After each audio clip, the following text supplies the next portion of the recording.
Students ਆਪਾਂ exercise 10.3 ਤੇ ਸੀ NCERT ਤੇ ਕੁਐਸਚਨ ਨੰਬਰ 12 ਸੀਗਾ ਸਾਡਾ।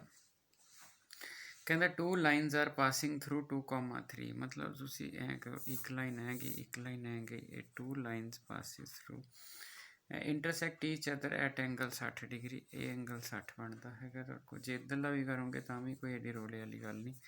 ਮੈਂ ਐਂਗਲ ਬਿਟਵੀਨ ਲਾਈਨਸ ਤੁਹਾਨੂੰ ਸਮਝਾਤਾ ਸੀ। Each other at this if slope of one line is मतलब से ये L1 है ये L2 है। सो M1 स्लोप मान लिए, slope of one line is 2, M2 slope of other line. So M1 L1 दी है तो दी है, ठीक है। तो अपन पता भी एंगल बिटवीन मतलब जो tan थीटा होंगे वो होंगे M2 माइनस M1 नीचे 1 प्लस M1 M2। फैमिलियर आ जी असी सारे है ना। तो इन्हों चो एंगल 60 डिग्री का बनता, ठीक है। M2 असी लभनी चाहते हो, M1 साड़ी 2 है, मॉड भी आप रखना सारा सौदा। नीचे 1 प्लस वो साड़ी 2 है M1, उन्होंने असी M2 कढ़ना। सो ये वैल्यू जी हैगी है ये 60 आ गई। बस ख्याल तुसी सिर्फ एक चीज़ का रखना है, वो ये रखना है कि जदों तुसी मॉड हटाना है सो M2/2, क्योंकि जे बाय चांस तुसी ऑलरेडी पहला कीता होवे और कोई गलती होवे आंसर ना टैली करता होवे तां तुहाडे कोल जिहड़ा है सो इहदे विचों 2 वैल्यूज़ ऑफ M2 निकलणगियां। तो फिर तुसी फार्मूला की लाना हैगा ये तुहाडे कोल। फार्मूला तुसी लाना y1 y minus y1 m into x minus x1 y minus y1 point तो ले लो ना x1 y1। सो y1 आ गया 3 m तुसी उत्थों फाइंड करोगे, 2 वैल्यूज़ आएंगे x माइनस x1 खोने 2। सो ये वैल्यू तुसी उरे फिल करो, इत्थों तुसी फाइंड कर लेनी हैगी है और बड़ा ठीक ठाक ढंग नाल तुसी जिहड़ा हैगा ये क्वेश्चन कर लोगे। ठीक हो गया जी। सो चलिए जी नैक्सट क्वेश्चन के उत्ते, ठीक है। सो ये 12 नंबर क्वेश्चन साडा हो गया। उस तो बाद कैलकुलेशन आप छड्डदे हां, आपां इन्ना क लैसन डिवेलप कर लिया है कि मेरा ख्याल है कि कोई भी स्टूडेंट एवं नहीं कह सकता कि नहीं सर मैंने पता ही नहीं लगे या कुछ है। तो जो 13 नंबर क्वेश्चन है, 13 number question very very important question है, पक्का आंदा। Find the equation of right bisector of. और मैनू लगता है मैं जेडे पिछले लैक्चर्स डिस्कस किए तो वो आपने डिस्कस किया equation of right bisector. Equation of right bisector अगर तो NCERT आती है स्ट्रेट लाइन के विच दैन समझ लो तुसी सारा कुछ कर लिया, कोई क्वेश्चन इस तो बाहर नहीं जाता है। देखो ए पॉइंट आ वाला जो पॉइंट है इनू मैं P कहदा तो P की निकलेगा, P बाई राइट बाइसैक्टर, एक तो राइट एंगल एक बाइसैक्ट है। सो बटा 2 4 प्लस 2/2। सो P की वैल्यू 2,3 आ गई। सो 2,3 आपां पता लग गया तुहाडे कोल, ठीक है जी। नहीं सॉरी एक आ जूगी, ठीक है, क्योंकि 2 माइनस 2 तो 6 2 3, ठीक है। 1,3 आ गया। सो इस तरह ਇਹਦਾ ਨਾਂ ਅਸੀਂ AB रख लिए, ਇਹਦਾ ਨਾਂ ਅਸੀਂ CP रख लिए। तो slope of AB y2 minus y1 x2 minus x1। So -2 divided by minus ultimately 1/2। तो स्लोप ऑफ AB ਇਹਦਾ ਨਾਂ M1 रख लिया। स्लोप ऑफ CP ਨੂੰ ਅਸੀਂ M2 कहता। अब CP जी है वो परपेंडिकुलर है AB ते, therefore M1 into M2 is equal to -1। So M1 हैगी 1/2, M2 जी हैगी है तुहाडे कोल वो आपां फाइंड करनी है। सो इसदा मतलब M2 की वैल्यू -2 आ गई। असी इक्वेशन ऑफ राइट बाइसैक्टर कढ़ना चाह रहे हैं तुहाडे कोल, तो जे इक्वेशन ऑफ राइट बाइसैक्टर कढ़ना है तो इक्वेशन ऑफ CP लभण अल्टीमेटली असी इक्वेशन ऑफ CP कढ़ रहे हैं। इक्वेशन ऑफ CP तो वह फार्मूला की होंगे y minus y1 m into x minus x1। अब स्लोप आप लभ चुके हैं y, जिस पॉइंट चो पास कर दी है वह है ये आप लभ लिया 1,3। तो y -3 m है -2। सो x माइनस x1, तो x1 की वैल्यू हैगी 1। तो यदा मतलब अल्टीमेटली तुसी तुहाडा जिहड़ा आंसर आ गया वो आ गया 2x इधर आ गया प्लस y हो गया, ये -2 है तो -1 रह जाएगा तुहाडे कोल। ठीक है जी। 2x ठीक है, y ठीक है, तो ये रहा तुहाडे कोल माइनस प्लस तो इक्वल टू 5 लिख लो बस। सो ये मेरा क्वेश्चन हो गया जी तुहाडे पास। मेरा ख्याल है तुहानू किसी ने कोई दिक्कत नहीं होएगी, पर यह क्वेश्चन वेरी इंपॉर्टेंट है। तो 13 नंबर क्वेश्चन हो गया तुहाडा। सो क्वेश्चन नंबर 14 की गल करिए आप तुहाडे कोल। Question number 14, find the coordinates of foot of perpendicular. So आ वाली चीज़ ये परपेंडिकुलर है, इत्थे दा फुट है। तो find the coordinates of foot of perpendicular from -1 तो 3। ड्रा किहड़ी लाइन ते कीता 3x - 4y -16 = 0। ठीक है। तो जे फुट ऑफ परपेंडिकुलर क्या है, मतलब मैं एक एडिशनल चीज़ ऐड कर देना बुक विच जो है वो फुट ऑफ परपेंडिकुलर क्या है, मैं दूजे ते कह देना also find image of point. So -1 3। So ये चीज़ आप एडिशनली ऐड करती।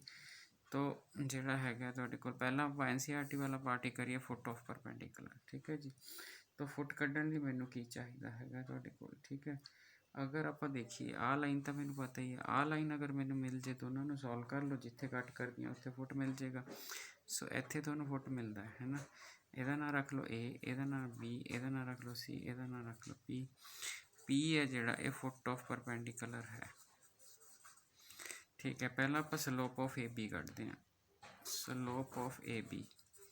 सो जो AB की स्लोप आप कढ़ी, AB की स्लोप किमें आ जाऊगी जी, slope of AB minus of coefficient of X नीचे coefficient of Y 3/4 slope of AB आ गई। जो स्लोप ऑफ AB मेरी होगी तुहाडे कोल, उस तो बाद CP जिहड़ी है परपेंडिकुलर टू AB है, तो CP की स्लोप नू M1 कढ़ लीए, AB की 3/4 = -1। तो M1 स्लोप ऑफ CB है, स्लोप ऑफ CP।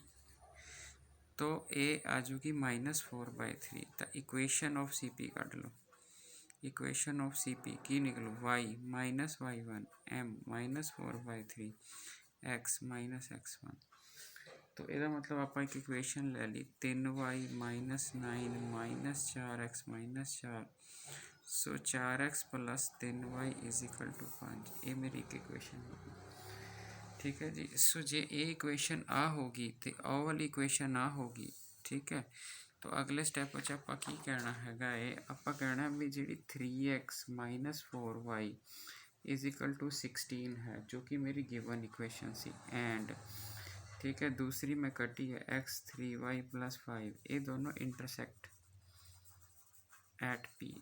ये इंटरसेक्ट कर दियाँ P ते, तो P ते इंटरसेक्ट कर दियाँ, फिर इन्हों आप सॉल्व कर लें। सो 4 × 12 x इत्थे 16, इत्थे 16y, इत्थे 16 × 4 = 64, इत्थे 4x, इत्थे 9y, इत्थे 15। सो 12 × 4 गए 8, 16 ते 8 मैं की करता था, क्वेश्चन नहीं गलत करता। इत्थे 12 लिखना, फिर इनू भी तो 12 ही लिखना ना। 3 × 9 अगे, ठीक है 15 ठीक है। सो ये तो कट ही जाना ना। सो ये आ गया 25y - 49। ठीक है जी। सो y की वैल्यू जी आ जाऊगी तुहाडे कोल -49/25 आ जाऊगी। सिमिलरली तुसी फाइंड कर सकते हो x, वो की करना इत्थे फिल कर देना। ठीक है। सो जो इत्थे फिल करोगे तो x की वैल्यू जी आ जाएगी, क्योंकि NCERT क्वेश्चन ही है, ये x आ जाएगी। ये तुसी करना है। अब वारी आ गई फुट किवें निकलदा हुंदा। सो आ वाला पॉइंट है जोड़ा माइनस इमेज उरे अल्फा बीटा ले लो, इनू कहने इमेज ऑफ P। मतलब आ P है, जिन्नी दूरी ते आ होएगा उन्नी ही दूरी ते इहदा इमेज होएगा, क्योंकि आ प्लेन मिरर बिहेव करेगी। तो यदा मतलब पता की होया, हुण तुसी मिड पॉइंट फार्मूला ला लो। फुट तो तुसी कटी बैठे हो, ये एक्सट्रा क्वेश्चन है जी जो पेपर टीचर पूछ सकता। आ तुसी फुट कटी बैठे हो। सो इमेज की आएगा अल्फा माइनस आ पहला प्लस पहला बटा 2 = -49/25। सो दूजा प्लस दूजा बटा 2 बराबर है जोड़ा है वो है 68/25। So find alpha and beta. So ਇਹ ਜਿਹੜੀ ਤੁਹਾਡੀ ਚੀਜ਼ ਹੋਏਗੀ ਇਹ ਇਮੇਜ ਆਫ ਪੁਆਇੰਟ ਹੋਏਗੀ। ਇਸ ਕੁਐਸਚਨ ਦੇ ਨਾਲ ਤੁਹਾਨੂੰ ਦੋ ਚੀਜ਼ਾਂ ਕੱਢਣੀਆਂ ਆ ਗਈਆਂ। ਜੇ ਤੁਹਾਨੂੰ ਪੇਪਰ ਵਿੱਚ ਇਮੇਜ ਪੁੱਛਿਆ ਜਾਂਦਾ ਹੈ ਤਾਂ ਤੁਸੀਂ ਇਮੇਜ ਵੀ ਇਸੇ ਤਰ੍ਹਾਂ ਨਿਕਾਲ ਦੇਣਾ ਹੈ, ਅਤੇ ਜੇ ਤੁਹਾਨੂੰ ਫੁੱਟ ਪੁੱਛਿਆ ਜਾਂਦਾ ਤਾਂ ਫੁੱਟ ਵੀ ਇਸੇ ਤਰ੍ਹਾਂ ਨਿਕਾਲ ਦੇਣਾ। ਮੇਰੇ ਵੱਲੋਂ ਇਹ ਵਾਲਾ ਕੁਐਸਚਨ ਜਿਹੜਾ ਹੈਗਾ ਇਹ 100% ਸ਼ੋਰ ਕੈਟੇਗਰੀ ਵਿੱਚ ਆਉਂਦਾ, ਵੈਰੀ ਇੰਪੋਰਟੈਂਟ ਕੁਐਸਚਨ ਹੁੰਦਾ। ਠੀਕ ਹੈ ਜੀ। ਸੋ ਕੁਐਸਚਨ ਨੰਬਰ 15 'ਤੇ ਆ ਗਏ ਜੀ ਆਪਾਂ। ਕੁਐਸਚਨ ਨੰਬਰ 15 ਕੀ ਕਹਿ ਰਿਹਾ ਹੈਗਾ, a perpendicular from origin to line meet it this find the value of. देखो सिंपल जी गल है, एक लाइन ले ली आप y is equal to m x plus c, perpendicular from origin 0 0 तो परपेंडिकुलर। ठीक है, meet it at point this, ਇਹਦਾ मतलब ਤੁਹਾਨੂੰ फुट दे दिता। Perpendicular from origin meet at this. ठीक है जी। तो फाइंड एम एंड सी आप फाइंड करनी। Again very important question. ठीक है जी। 15 भी वेरी इंपॉर्टेंट है, 16 भी वेरी इंपॉर्टेंट है। और जोड़ा है तुसी देखो तुहाडे कोल पहली गल आ पॉइंट है जोड़ा ये लाइन है ना ए बी, इत्थे मैं बी कह लेना, इत्थे मैं सी कह लेना। तो -2 -1,2 लाई ऑन, क्योंकि वो फुटते ने लाई ऑन ए बी, तो यदा मतलब उन्हें सैटिस्फाई करेंगे वाई की थां ते 2 एक्स की थां ते आ। सो पहली इक्वेशन तो आ बन गई 2 इज इक्वल टू तुहाडे पास आ। ठीक है जी। दूसरी चीज़ है जी तुहाडे पास ओरिजिन तो परपेंडिकुलर ड्रा कर दिता आपने तुहाडे कोल। ठीक है जी। तो तुसीं इत्थे सी ना कहो क्योंकि सी ऑलरेडी है, इन ओरिजिन ओ ही कहो। तो ठीक है जी, -2 लाई ऑन ए बी। ठीक है जी। अब ओरिजिन भी दिता होया तो ओ पी की स्लोप आप आराम ना कढ़ सकते हैं। ठीक है, स्लोप ऑफ ओ पी की निकलूगी y2 minus y1 x2 minus x1। So slope of O P है तुहाडे कोल वो आ गई -2। ਇਹਦਾ मतलब यदि लाइन यदि slope of A B M है तो m गुणा -2 बराबर है -1 होएगा। ठीक है, क्योंकि जो ओ पी है O P is perpendicular to A B, O P A B ते परपेंडिकुलर है। अब यदा मतलब स्लोप ए दी जो कि minus of coefficient of x minus यदा सीधी इंटरसेप्ट फॉर्म एम में चक लो इन्हें, तो यदा मतलब एम की वैल्यू तो आ गई 1/2 आ। तुसी एम 1/2 इत्थे भजना तो सी की वैल्यू 5/2 आ जाएगी। सो इन्ना का काम सीगा तुहाडे कोल, एम की वैल्यू फिल करोगे तो। ठीक है जी। सो ये तुहाडा क्वेश्चन नंबर 15 सीगा। उस तो बाद जिहड़ा क्वेश्चन हैगा ये तुहाडे पास P and Q are the length of perpendicular from origin. So ये वेरी इंपॉर्टेंट क्वेश्चन है जी। क्वेश्चन नंबर 16 है। तो मेरी एक लाइन जिहड़ी हैगी, मेरे को 2 लाइनां ने, तो एक हैगी x cos theta minus y sine theta is equal to k cos 2 theta. ਇਹਦੇ ਤੇ परपेंडिकुलर फ्रॉम ओरिजिन पी है। So P perpendicular from origin है, एक्स की थां ते कौन आया 0, वाई की थां ते कौन आया 0, माइन इधर आता माइनस कॉस कोट 2 थीटा, नीचे coefficient of x square cos square theta, coefficient of sine square, minus की कोई रेलेवेंस नहीं। सो जो पी है पी की वैल्यू नीचे वन आ जाना, पी की वैल्यू आ जानी है मॉड विच -k cos 2 थीटा। तो जे पी का स्केयर करोगे तो मॉड हट जाना है तुहाडे कोल। ठीक है, पर मॉड से नैगेटिव पहले ही नहीं रहिंदा, सो के कॉस 2 थीटा ही बनना है। तो जे तुसीं इहदा स्केयर करोगे पी का स्केयर तो फिर के स्केयर कॉस स्केयर 2 थीटा बन जाएगा। तो ये मेरी पहली कंडीशन है।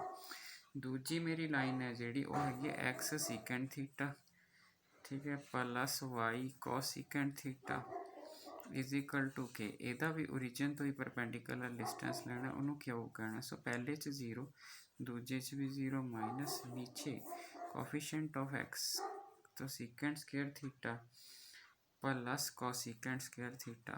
सो इत्थे आ चीज़ आ गई। तो क्यों जोड़ा है ऊपर के तो पॉजिटिव ही आ जाना क्योंकि मॉड है। तो इनू 1/cos स्क्वायर थीटा कह दें, 1/sin स्क्वायर थीटा कह दें।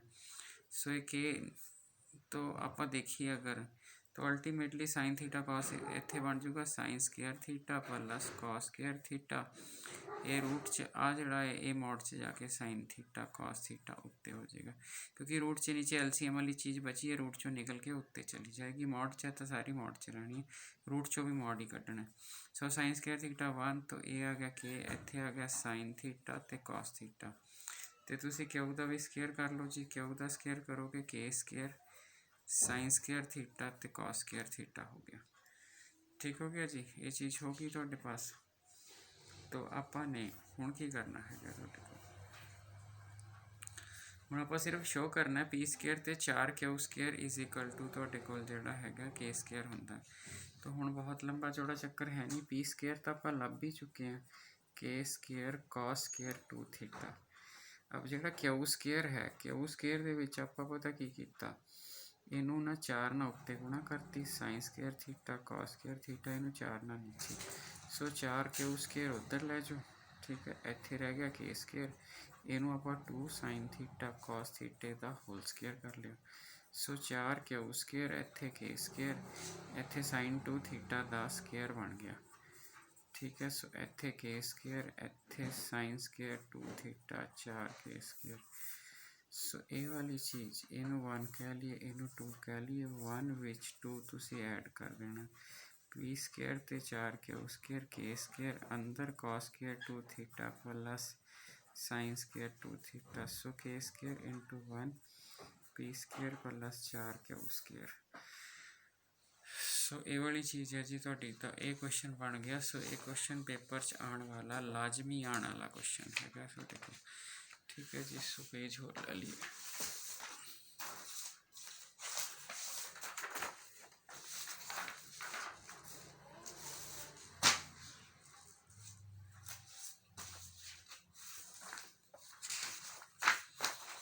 चलो जी, आप देखिए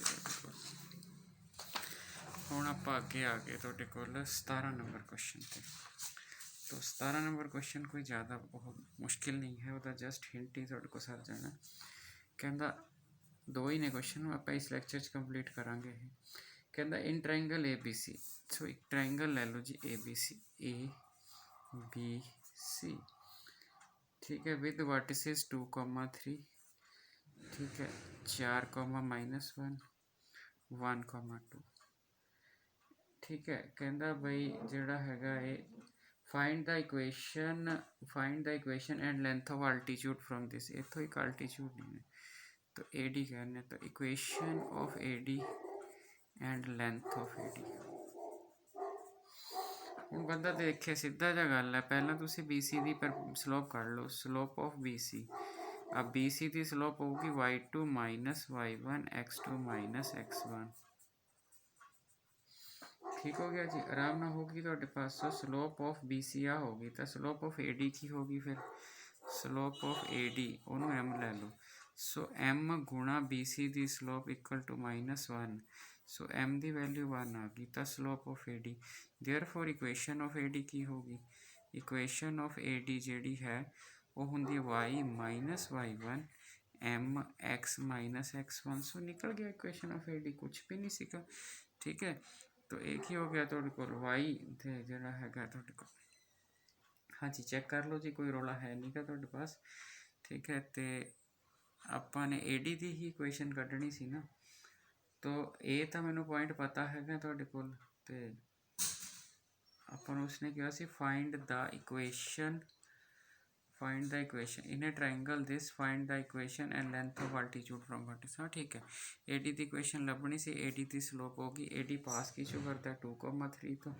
ठीक है जी, तो जोड़ा है ये तुहाडे पास, तो y minus y1 M into x minus x1। ठीक है, अगर बी सी की कढ़नी हुई तो बी सी की भी निकल जाती है। हुण जे लेंथ कढ़नी है ए डी की, तो ये परपेंडिकुलर सिटो 2,3 तो बी सी के उत्ते, तो तुसी बी सी की इक्वेशन फाइंड करोगे पहला तुहाडे कोल। ठीक है जी, बी सी की इक्वेशन फाइंड कर लोगे, आराम नाल कर लाँगे। बी सी की इक्वेशन की है, तो equation of B C, so equation of B C की इक्वेशन होगी y माइनस y1 असी +1 ले लिया, एम बी सी च एम कौन है -1 x माइनस x1। सो ये आ गया y प्लस एक्स इधर ले आना, ठीक है। ये है 1, ये है -1 प्लस 2 इज इक्वल टू 0। नहीं मैं पॉइंट ठीक लिखे, 1 मिनट रुको जी। इक्वेशन ऑफ बी सी तब y माइनस y1 और x माइनस x1 4 है, से माइनस x हो जाएगा तो -4 इधर आ जाएगा तो 5 हो जाएगा ਤੁਹਾਡੇ ਕੋਲ।